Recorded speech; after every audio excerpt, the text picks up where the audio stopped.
Okay, hi, வணக்கம். So இன்றைக்கி வந்துட்டு சார்டின் பெரட்டல் எப்படி வந்துட்டு ரொம்ப ஈஸியான முறையில் வந்துட்டு சார்டின் எப்படி பெரட்டுறது நல்லா சூப்பராக சுவையாக என்னோடய சொந்த ரெசிப்பியில் நான் காமிக்க போகிறேன். ஃபுல் வீடியோவை மறக்காமல் ஃபுல்லாக பாருங்கள்.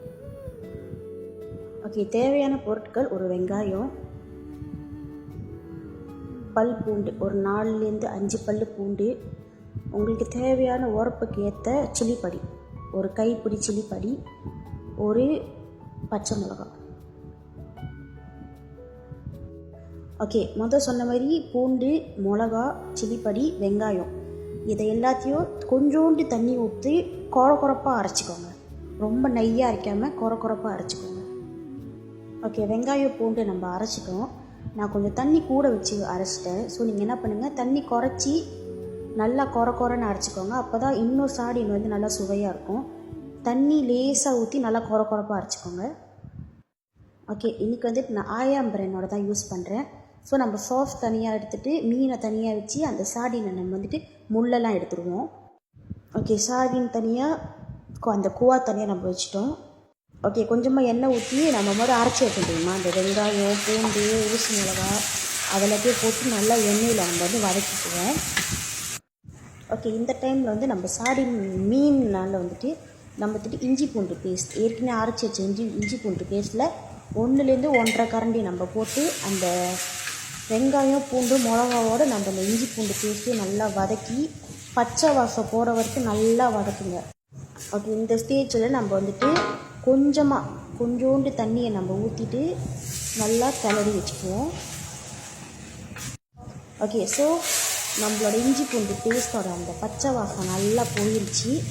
இப்போ இந்த ஸ்டேஜில் நம்மளோட அந்த சார்டின் சாஸ் நம்ம தனியாக வச்சுருந்தோம்ல, அந்த சார்டின் சாஸ் எடுத்து நம்ம நல்லா கிளறி வச்சுக்குவோம். ஓகே, இப்போ வந்துட்டு 1 கரண்டி மிளகாத்தூள் போட்டுப்போம். நான் கொஞ்சம் கூட போடுறேன், நீங்கள் உங்கள் உரப்புக்கு ஏற்ற மாதிரி மிளகாத்தூளை போட்டுக்கோங்க. ஓகே, நான் வந்துட்டு 1லேருந்து 2 கரண்டி மீன் மசாலாத்தூள் போட்டேன். நான் வந்துட்டு ரெக்கார்ட் பண்ண மறந்துட்டேன். ஸோ நீங்கள் வந்துட்டு 2 கரண்டி மீன் மசாலாத்தூள் போட்டுக்கோங்க.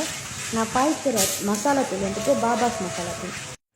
ஸோ நீங்கள் பார்த்தீங்கன்னாக்கா அந்த மசாலாலாம் கொஞ்சம் வெந்து எண்ணெய் பிரிஞ்சு வந்துருச்சு. இந்த ஸ்டேஜ் வந்துட்டு தேவையான அளவு உப்பு போட்டுக்கோங்க. ஓகே, நீங்கள் பார்த்தீங்கன்னா அந்த மசாலாலாம் நல்லா வெந்து இப்போ வந்துட்டு எண்ணெய்லாம் நல்லா பிரிஞ்சு வந்துருச்சு. ஸோ இந்த ஸ்டேஜில் நான் மறந்துட்டேன், புளி தண்ணி கரைச்சி வச்சுக்கிட்டேன் நான். ஸோ அந்த புளி தண்ணியை நான் வந்துட்டு கொஞ்சோண்டு ஊற்றி நல்லா மிக்ஸ் பண்ணிக்கிறேன்.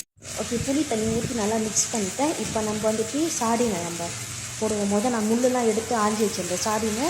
இப்போ நான் அந்த போட்டுட்டு அந்த சாடினை வந்துட்டு ரொம்ப குட்டக்கூடாது. அந்த மீன் நம்மளுக்கு வந்து நல்லா முழுசாக வேணும்னாக்கா அழகாக அப்படியே தூக்கி போடுங்க. ஏன்னா நான் வந்துட்டு மீன் வந்து நல்லா முழுசாக தான் போடுவேன். ஸோ சில பேர் வந்து அது வந்துட்டு நல்லா குத்தி போடுவாங்க. ஸோ நான் குத்த மாட்டேன், நார்மலி வந்துட்டு அந்த மீனை நல்லா முழுசாக தான் போடுவேன். ஓகே, ஸோ எனக்கு நல்லா கொஞ்சம் கூவாக வேணும், ரொம்ப திக்காக வேணான்றதுனால நான் கொஞ்சோண்டு தண்ணி ஊற்றி நல்லா மிக்ஸ் பண்ணிக்கிறேன். ஸோ அவ்வளோதான், மீனும் நல்லா வெந்துருச்சு. மீன் வந்து ரொம்ப நேரம் வேக வைக்க வேணாம், அது வந்து கொஞ்ச நேரத்துலேயே வெந்துடும். ஸோ அவ்வளோதான், சிம்பிளாக சுவையாக சூப்பரான சார்டின் பெரட்டல் ரெடி. நம்ம க்ளோஸ்அப்பில் கொஞ்சம் பார்த்துக்கலாம். ஸோ சார்டின் பெரட்டல் ரெடி ஆயிடுச்சு. இதுதான் அந்த க்ளோஸ்அப் லுக். நான் இந்த ஸ்டைலில் தான் நான் சார்டின் பெரட்டுவேன். பிடிச்சிருந்தால் ட்ரை பண்ணி பாருங்கள். நல்லா இருந்துச்சுனாக்கா கமெண்ட் பண்ணுங்கள். ஹோப் ஸோ இந்த வீடியோ வந்து உங்களுக்கு எல்லாத்துக்கும் யூஸ்ஃபுல்லாக இருக்கும். ரொம்ப தேங்க்ஸ்.